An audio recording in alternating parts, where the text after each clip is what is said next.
My mother re-traumatized my wife, and I hate her so much. I don't want to get into my wife's history. I don't think that's my story to tell, but it wasn't good and left its scars, similar to the ones most people in those situations have. We got married very young, partially to get out of the houses we were raised in, sadly. But my mother and I mostly mended things over the years, right up until she got a bug up her about my wife. Out of nowhere, she began reintroducing things that had previously traumatized my wife to her. I now solely believe to hurt her. Why? No clue. Not interested in anything about that woman ever again, until her obituary, which I will hang on my office wall, framed. One day, my wife is the quietest, least offensive person in the world. Everyone may not love her, but to hate her like this takes a special kind of demon. The first time she upset my wife, I nearly cut her off completely, but my wife asked me not to for the sake of our children who love grandma. And what did it get us? The second time she decided to emotionally my wife. It was so much worse, and even though it's been over a year now, I still see the effects of it today. She's quieter than usual and flinches if you walk up behind her too quickly. She can barely leave the house. She hates things she used to love. She cut all her hair off up to her chin and started wearing makeup again, even though she hates it. It's painful to watch, and even with therapy, new meds, and all the support our children and I can give, it's such a slow process. My mother, whom I hesitate to even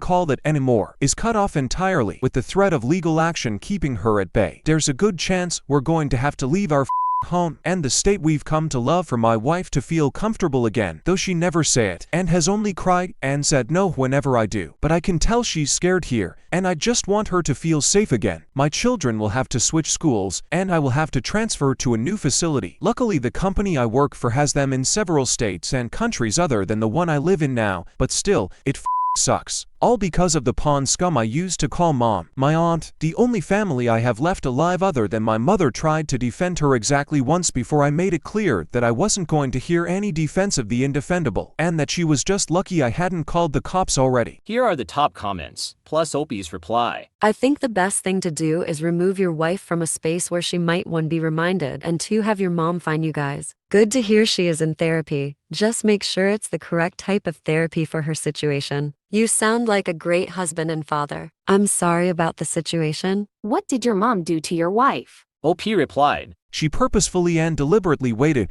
until I was away from the home to bring something from her traumatic past to my home, where my wife was alone and feeling vulnerable around her already from the first time, to rub my wife's nose in it like a dog. Task that I can't get into details for my wife's privacy. I hope your wife is getting therapy, eye movement desensitization and reprocessing. EDMR is great for trauma but takes work. Glad you are sticking up for your wife.